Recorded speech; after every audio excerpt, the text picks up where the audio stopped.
Hey guys, it's Scott Lips, and welcome back to the show. Lip Service brought to you by Spin Magazine. Very rarely am I this excited about our guests, but I'm elated to have on the brothers today, Chris and Rich Robinson. How you guys doing today? Good, good. Awesome, Good, great to man. see you guys. Rich, Thank how you you. doing? I'm good. Thank you. Where are you guys? Where are you at, Rich? I'm in Nashville or Nice, Franklin, I guess, just outside. awesome. Well, we're going to talk about the tour. I think actually the tour kicks off in Nashville, right? Yeah, definitely. Awesome. So you're celebrating 30 years, one of the most iconic rock records ever, Shake Your Moneymaker, one of my favorite records. By the way, you guys are one of the best live bands ever and one of my favorite bands. So I appreciate you being here. Um, I think July 20th in Nashville is when the first show kicks off. And you're actually the first rock band that's doing a tour post-pandemic. How do you guys feel about touring now with everything going on in the world? I mean, we're over the moon. I know it's been tough for everyone, and but especially, like every single musician that we all know, no one could go to work. You know what I mean? Like, I Yeah. imagine, if you're a YouTuber or something, you could continue to work through that, but like, other stuff is, but I've said it, and I think it's worth mentioning that, I think one of the only reasons like we didn't go absolutely crazy is everyone's in the same everyone's in the same boat. Yeah. It changed the trajectory of everyone's lives. The richest corporations in the world got way richer, and all the family-owned businesses went out of business. But everyone had to deal. Everyone, and it didn't make it easy, and it didn't make the anxiety any less or whatever. But at least everyone was in the same boat. And but we're unimaginable, our excitement, ready to go. Definitely. Do you think you'll have like a new appreciation for touring in this sort of post-pandemic world that we're in now? No, I mean, not for me. I mean, I have a new appreciation for not touring, because that was the first year and a half since 1989 that we weren't doing it, either as the Crows or in our solo group. So Yeah. that's our, that's just how we live. And but not doing it definitely makes it sweeter to get out to do it. Definitely. Rich, you missed before you jumped on. I was telling Chris many years ago, I used to go to music school with Chuck Brand, also known as Johnny Colt. All right. We used to run around. We had a little band together, and we all went out one night. I think it was English Acid, Santa Monica Boulevard, and got into some trouble. And so it's great to see you guys again. I mean, I don't expect you to remember that because it's probably 1989, but yeah, that's how long my history goes back. And that's amazing. I remember he told me, he's like, I just joined this band. You're gonna love them. You have to come out with us tonight. We'll have a great time, and they're great guys, and I'm really excited about this project. So it's funny to see many years later celebrating 30 years of Shake Your Moneymaker, and as I said, I'm super excited to be sitting with you guys. So during the lockdown, I heard you guys were working on some new music, right? With George, can you talk about how that went and what you have coming up? Yeah, I mean, Chris and I always write, just in general. It's what we do, and it keeps me sane in a day, to be able to write some songs. And I have a studio here, and so to me it was one of the things that kept everything going during this time that we had, to be able to send songs to Chris and have him send me stuff and back and forth. And and also working with George again for the first time has been great. It's been really cool. Yeah, I imagine like throughout the years, right, the last 6 or 7 years, you had a lot of offers to get back together. And sort of, why do you think this happened now for you guys? How did it come to be? I mean, I think Chris and I were ready. I mean, you get away from the context, when you're in a band, a successful band. We toured for 11 solid years without doing anything else, and we never stopped. And then took a break, and then toured some more, and for 5 solid years without taking a break. And so when it ended, we really had, or for me at least, I had 8 solid years of, doing my own thing, putting together another band. I played with Bad Company to help, Mick, Ralph got ill, and I filled in for him for a tour, and I did this Hendrix thing and scored a movie and produced a bunch. And so to get out of my comfort zone, and then get into these other sort of scenarios. And me being in my solo stuff and other bands, I mean, I was more in the position of what Chris was, and it was an eye opener, and it really showed. I learned a tremendous amount, and I learned about how, personally, the things I was bringing to the relationship that would annoy the shit out of him. You know what I mean? Too. It's never just a one-way street. It's easy to say that guy's a dick or that guy's a dick, But if you look at yourself and you understand and you grow up and you learn, you're like, wow, okay, yeah. Now I see. And so I think after all of that, for me personally, when this came up and we talked about it and I was ready, and I also at the end of the day miss my brother, so ultimately that's why it all started for me, at least. Yeah. And I want to say, I would imagine like the last 7 years, every time you'd write songs through your writing process, you probably had Chris's voice in your head. Like, what would this song sound like if Chris was singing it? So did you ever think to like reach out and be like, hey, here's a new song I just wrote and love to have you sing it? I mean, there was always that inclination. I've always written for Chris's voice. Even when I write solo stuff, I always hear Chris singing it, So yeah, there was definitely that. Awesome. I was actually at the Troubadour show. It was a great show, by the way. So talk to me about the current lineup. I know Sven's back in the band. So talk to me about the lineup now and where that's at. We're super stoked to have Sven back. And I mean, he's been a part of, even though he wasn't in the band early on, we've always been in the same, we were his bubble. His high school band played with our high school band, and that we all lived in the first band house together, and we got their record deal first, and we were all like, oh fuck, but we've been in each other's orbit since 1985, and we're super. Because he was actually the first bass player before Johnny, right? No, we had another Atlanta guy who's not with us anymore named Scott Shamel. Yeah. Okay. Sven had a band called Marry My Hope at the time. Right. We were signed to Beggars Banquet. Yeah. Rough Trade or whatever. And so we're super happy to have him. And it was another bummer not just to be on the road, but we put together this awesome band, and we're super excited for people to like, some people know Isaiah Mitchell from Earthless, a great rock and roll band, but we're super blessed to have Isaiah playing guitar. He's incredible talent. And then we have Joel Robineau on keyboards, who also has a band called Once and Future Band from Oakland. That's one of my favorite bands in the world. Sure. And is another just Joel's he's a whole thing onto himself. I don't know if Joel's in our band or we're in his band. We're figuring.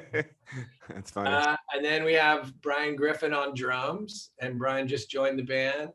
So yeah, we get to Nashville in a couple of weeks. We couldn't be more excited about like the group of people, and everything's really positive. You know what I mean? There's everyone's happy to be there. Everyone knows what the deal is. We're playing this, the focus of this tour is Shake Your Moneymaker. And, we expended a lot of energy throughout the years trying to be expansive and, pushing our, all the influences coming in and different kinds of music, not making the same record twice, taking our live shows.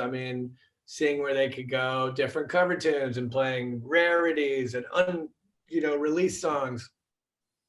So I think for us to take that same type of passion and energy and put it into a more focused presentation, i.e. Shake Your Moneymaker and the subsequent sort of singles and the most popular songs, it's just super cool. You know what I mean? Like, we're not doing the same old thing. We've never done this. So for us, it's new. And I think that kind of dynamic is exciting for us. You know what I mean? Oh, wow.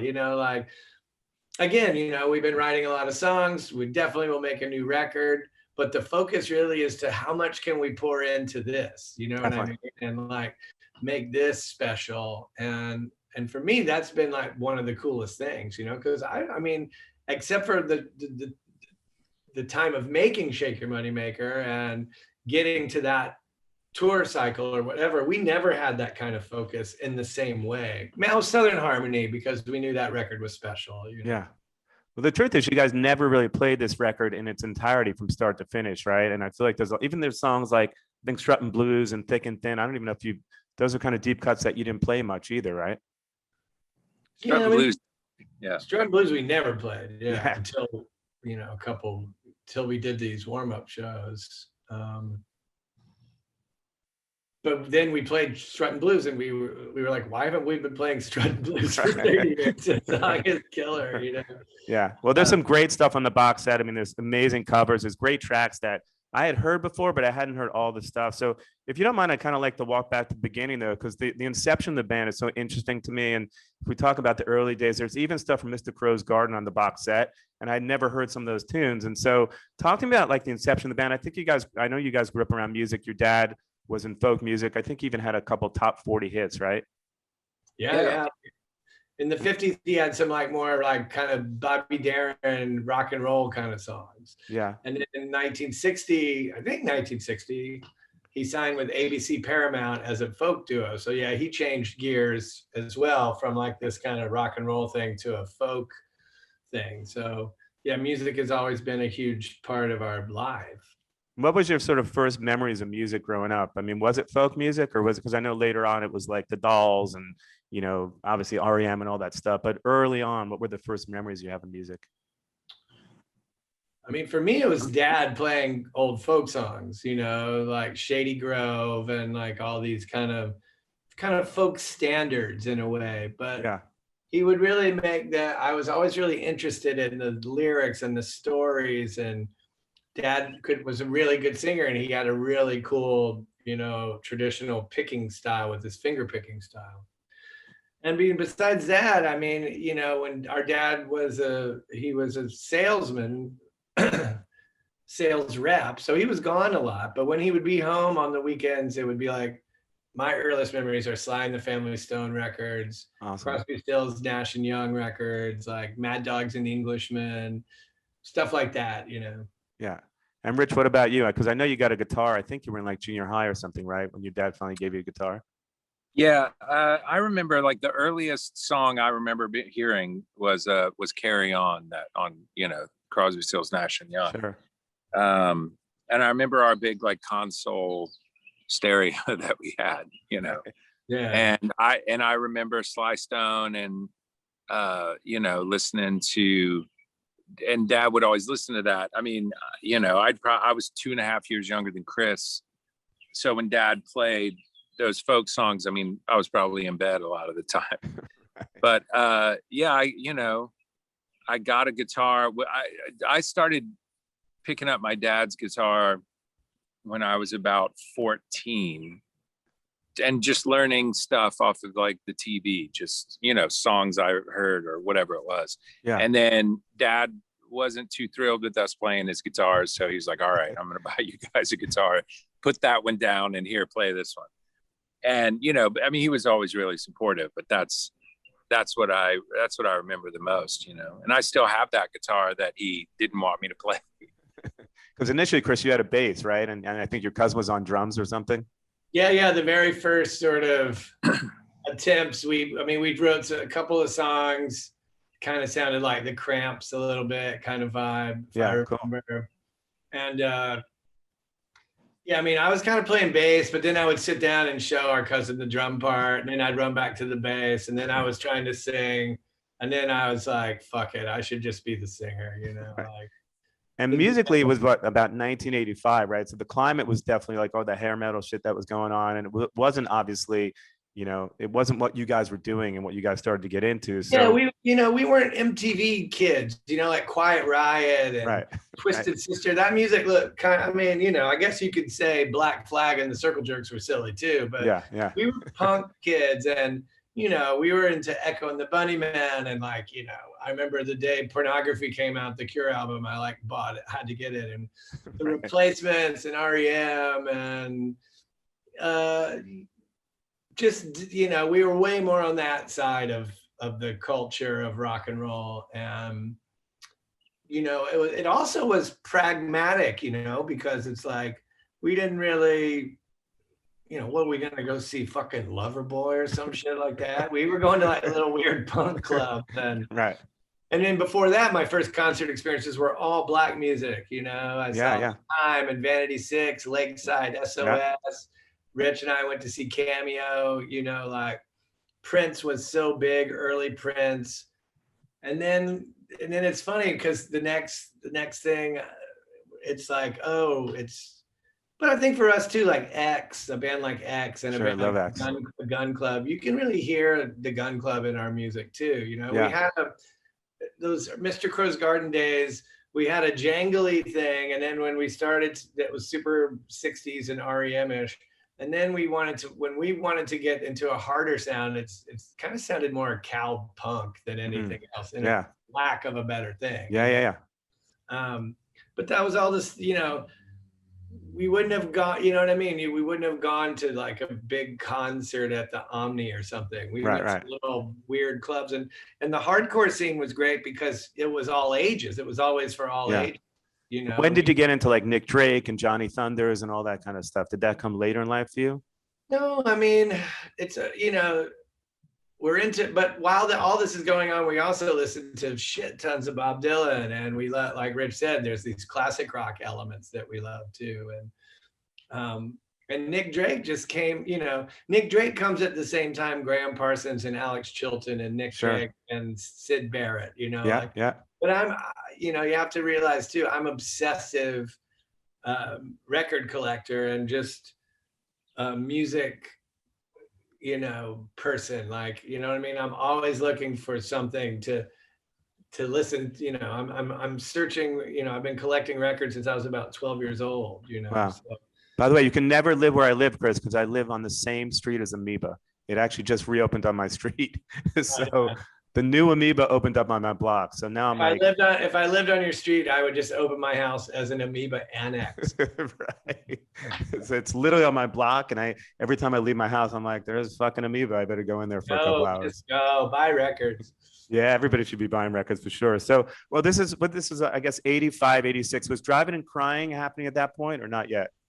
Yeah, they start around the same time, you know. I mean, I'm not sure when the first Driving and Crying, that very first record, but no, we love Driving and Crying, you know. I mean, for us too, but they, you know, they took our drummer and they were kind of competition, so we would be kind of like fuck them when we were kids. But I had great times at Driving and Crying shows, and Kevin Kinney is a great songwriter, and you know, the original Driving and Crying was amazing shows, and you know, that whole scene, like we were saying, Driving and Crying got signed to a major, Marry My Hope got signed, we got signed. I mean, there was a lot of, and then bands in Athens, there was a lot of, you know, for a local music scene, there was a lot of national attention there in terms of record companies and things. Definitely. So walk me through that process of, you know, meeting George, and obviously from Mr. Crow's Garden to the heavier sound that you guys progressed to, which is obviously Shake Your Moneymaker. Because like I said, the folk element, when you listen to those early demos, Mr. Crow's Garden, I actually never knew how folky the band was. I mean,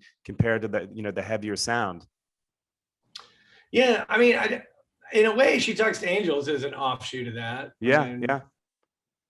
You know, I think that's more actually a Mr. Crow's Garden-y type of song in a way.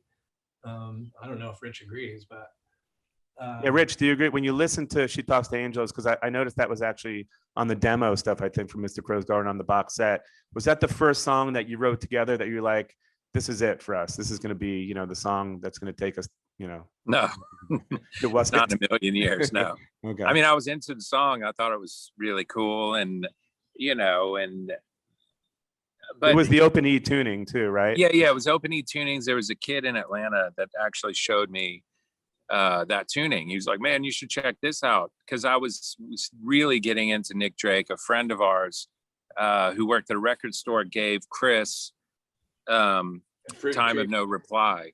Yeah. Time of No, it was before the box set came out. Oh, right, So right. yeah, so it was Time of No Reply, and I remember listening to Fly like 100 times in a row, just like and it was the demo version that Nick did, and it was something that really struck me instantly. And so I just wanted to jump into open tunings, and so James, this kid, James Hall, showed me Open E, and that's kind of how I got into it.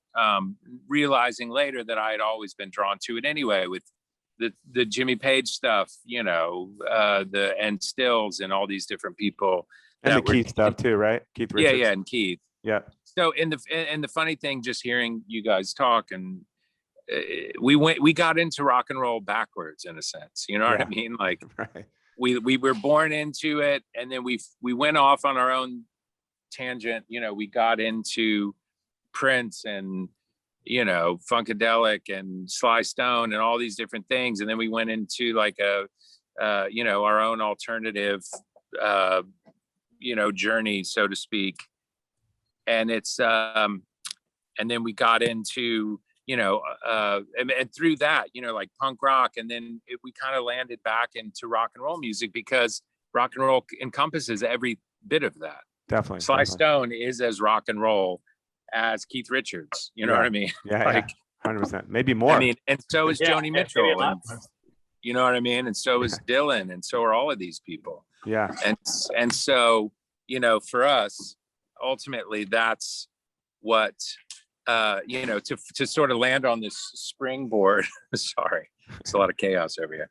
To land on this springboard of rock and roll music as Chris and I's, platform of expression, so to speak. I don't know. It's amazing to me. I mean, it is funny because George, I remember, George sitting me down and at where I was living in, and he was like, he played me Miss Judy's Farm by the Faces. And it's like, I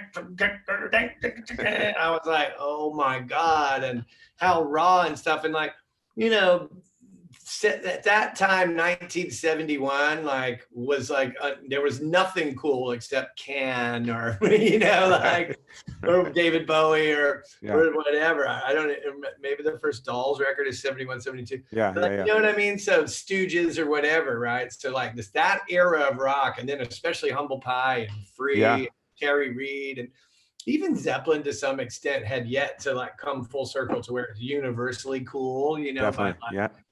All sorts of people. So like, dude, it's same thing like wearing bell bottoms. People were like laughing at us. I was like, y'all laugh all you want, man. We look rad. You know what I mean? Like, and you know what I'm saying? So it was kind of in a way it's punk as fuck to like adopt that at the time. Like, you know what I mean? It was definitely against everything. Anyone mid-tempo things, like even on our, I look at Shake Your Money Maker. We do an Otis Redding song. No rock bands were doing that. I mean, it's also our influence of Black music in that other rock bands didn't have at the surface as much as we. Right. Even though we, the drummer wasn't capable of swinging, we were a rock band. But you hear a lot of that influence, hopefully in the most respectful and best way. But definitely. So you guys are all living together. I guess what it is, 86, Mr. Crow's Garden. You were Sven. 87, yeah. I mean, Rich was still at home. Right. And how was that? What was that household like with all you guys living together back then? The band house was disgusting, really, but amazing. You know what I mean? It was our first taste of freedom. You know what I mean? It was like wildness and. I was crazy, free. I mean, I literally was probably a little crazy. I think some people maybe were a bit worried about me. But, we'd have these wild drunken nights. And I'm like, the next morning I would make everyone go to Oakland Cemetery and write poems for an hour. And then at night we'd go under the streetlight and read them as loud as we could, all this weird stuff, but it was also intensely important to the commitment of the life of that, you know what I mean? Like in my mind, I was like, here I am. I just turned 21 years old and I haven't made like an important piece of art yet. So you know what I mean? Like, have to work really hard, have to be special, you know what I mean? And then rock and roll, as you know, and remember, the culture was so different. Rock and roll was important. Not only was it $1 billion industry, the record business, it was important. People listen to artists, what you wore and the music you listened to said a lot about who you were in society and in the culture, and that you weren't a part of this and you were deeply a part of this, that, you know what I mean? The outsider element of it, all of it. It was an entirely different planet. You know? Definitely. And how did you guys end up meeting George? Because obviously it was a long, I think he actually loved your covers first, right? And it was sort of a long, drawn out process. Because by the time you met him to when you got your deal, I feel like he kept like trying to push you along, but he was taking his time with the whole process, right? We had met, we were actually the same guy that turned me on to Nick Drake kind of quote unquote managed us. Okay. And he got us into a studio to do some demos. He sent the demos out to A&M and Was this Aaron Jacobus? Yeah, Aaron Jacobus. So Sure, he mailed okay. them out to everyone. He mailed them to Aaron in particular.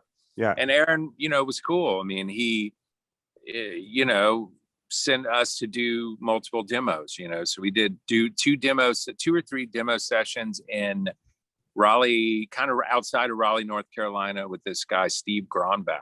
Mm. And it was cool. And for us, you know, it was like taking forever. You know, I was like 15 and Chris was 17. And we're like, well, why is it taking so long to put out a record? You know, why can't A&M just sign us? And so, Maybe you because know, we weren't very good. yeah, exactly.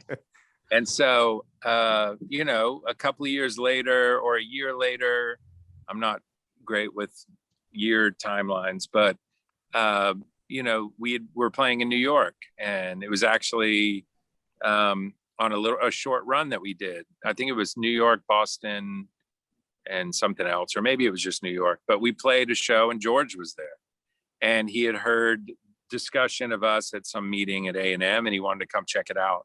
And that's where we first met him. He had flown to Atlanta. George wanted a rock and roll band. That's what he was looking for his first signing and stuff. And I think he had been in Atlanta, and we didn't have a lot of gigs, but someone at a coffee shop or at the pizza place or something said, "Oh, Mr. Crow's Garden's a rock band. They're like a rock and roll band." And that's, I think, where he heard the name of the band. And then, like Rich said, we played this place called Drums in New York, and we were like a third on a bill of 6 or something. And he came backstage and introduced himself, and we played Down in the Street by the Stooges and No More, No More by Aerosmith in our set, you know, with our originals. Yeah. And he was really into it, and he saw something, and we exchanged numbers, started sending him some demos, started working on some. I mean, like Rich said, to us, it was like fucking like sitting through Lawrence of Arabia, you know what I mean? A movie that will never stop. And it was only really 18 months or something. But George, you know, he kept, you know, he was the one, and to this day, you know, he instilled a work ethic that's important. And he instilled, you know, without, you know, I think we always knew the songwriting was ultimately the most important, but George made sure we, you know, really worked hard. You know, I mean, we talk a lot about, you know, the first kind of, it wasn't She Talks to Angels as much as, and I don't think we ever thought of a song as like, oh, this is going to be a big single or whatever, but Jealous Again's a big song for us because, you know, Rich has now, you know, found his way to Open G. We kind of, you know, we want this rootsy band. We love the Stones, Faces, AC/DC, you know, like this guitar, we want this thing with this kind of bluesy sound. And then Rich comes up, we come up with Jealous Again, but, you know, Jealous Again takes a while too. George is like, okay, cool. You know, we recorded on our little condensed mic fucking thing and then send it to him in New York, you know, because he's coming down every few months or whatever. Yeah. He's like, that's pretty good, but not good enough. Get in there again. Until finally we come up with the song and we look around, me, Rich, and George, and we're like, wow, you know, now, you know what? Now that we know that we can climb this peak or whatever, not fall off or die of lack of oxygen, that sets the template. Boom, there's Twice as Hard. There's, you know what I mean? Then all the other songs start to fall into place pretty quickly. But with a lot of work and a lot of focus and a lot of trust, you know what I mean? Because I think we would be very sensitive about someone who wanted to turn us into something we weren't, you know? Yeah, I think the advance was something like $5,000 for that record, right? I mean, I don't even know if that's an advance or more like that's something you borrow from your parents. You know what I mean? Right. I mean, and by the way, if your parents were my parents, they wouldn't have given you 5,000. Right. So needless to say, your parents were supportive or not supportive of the career choices you made? They were supportive. I They mean, were- They were worried, but they were supportive. Yeah. Awesome. Well, I wanted to ask you too about one of my favorite bands of all time who you guys actually took on the road years ago is Jellyfish. And I know there was like a side project many years ago you guys worked on. Is that ever going to see the light of day? I know it was like something Oh you did yeah, with I Jimmy did. Ashford. We did this thing called Sweet Pickle Salad. Exactly. I'd have to find Jim Mitchell and find the the tapes. I haven't thought about that in a long time. I mean, Jellyfish were, I mean, I haven't seen him in a while, but Roger Manning's still a great friend. And Yeah.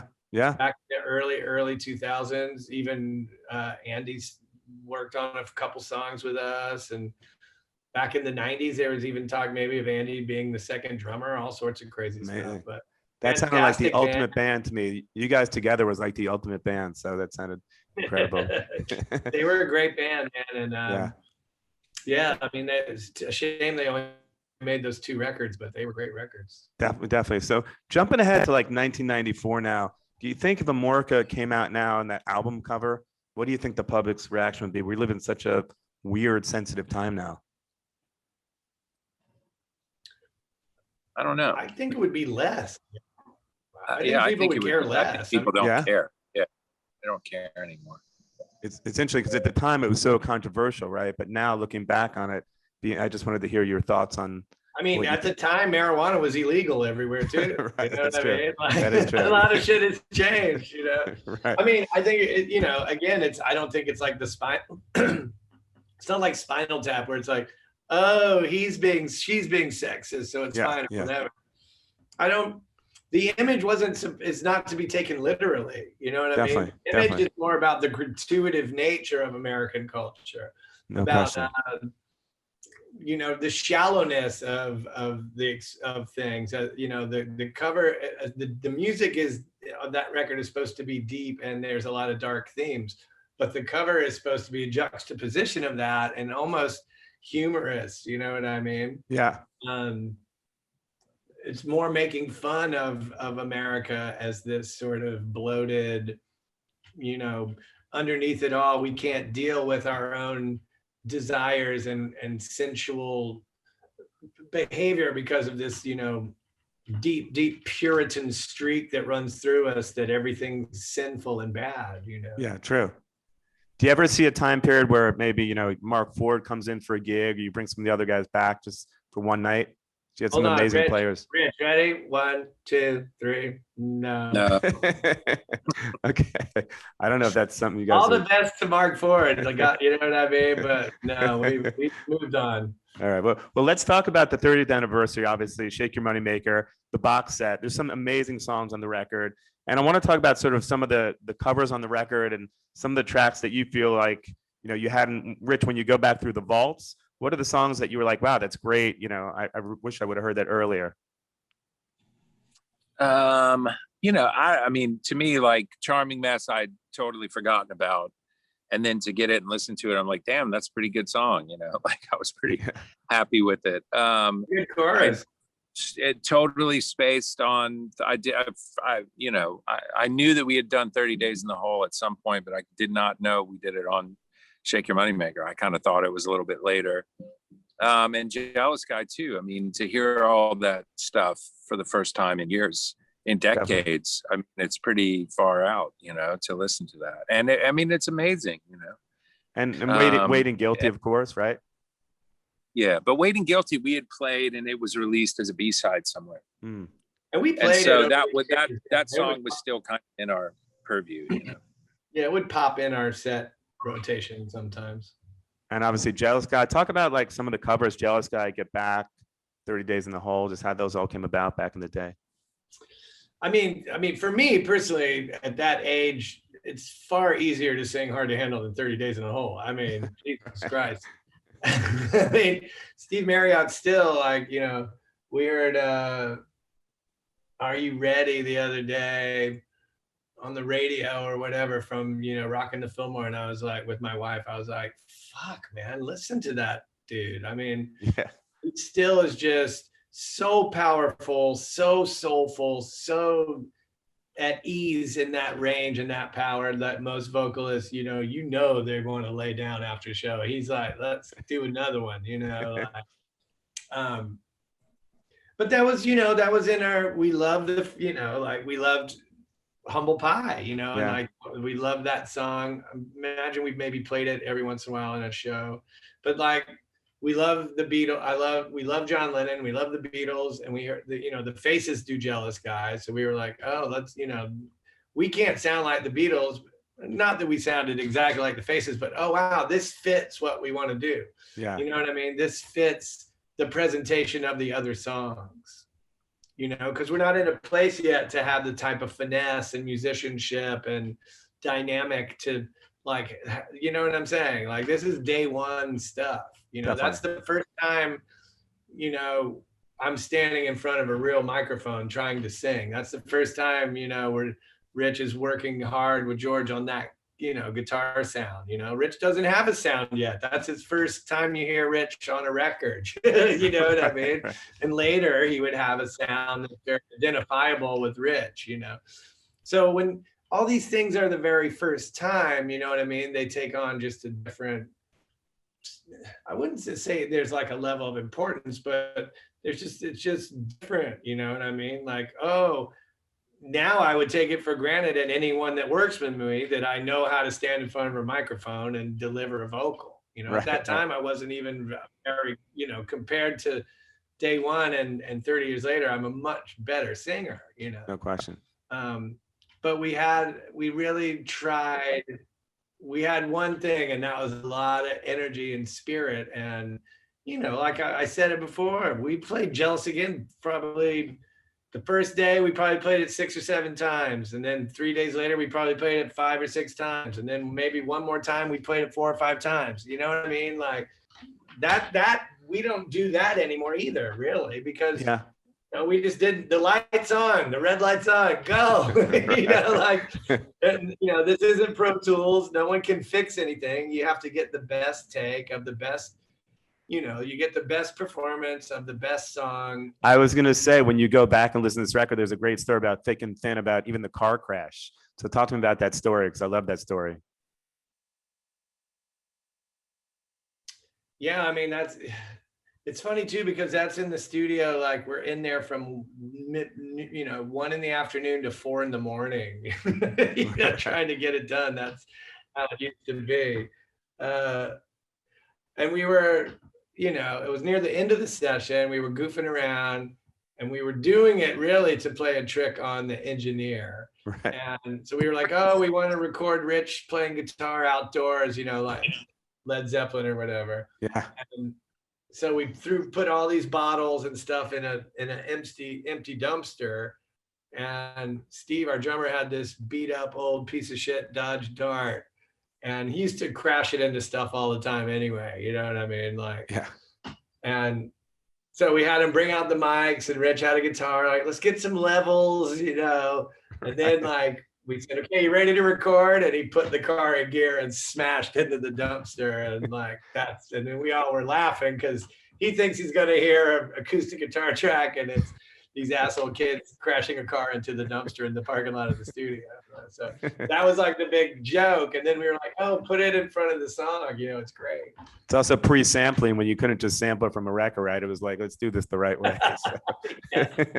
So it's a 37-date record, Yeah, totally. It's a 37-date kicking off July 20th. Dirty Honey's going out with you guys. How'd you guys find them?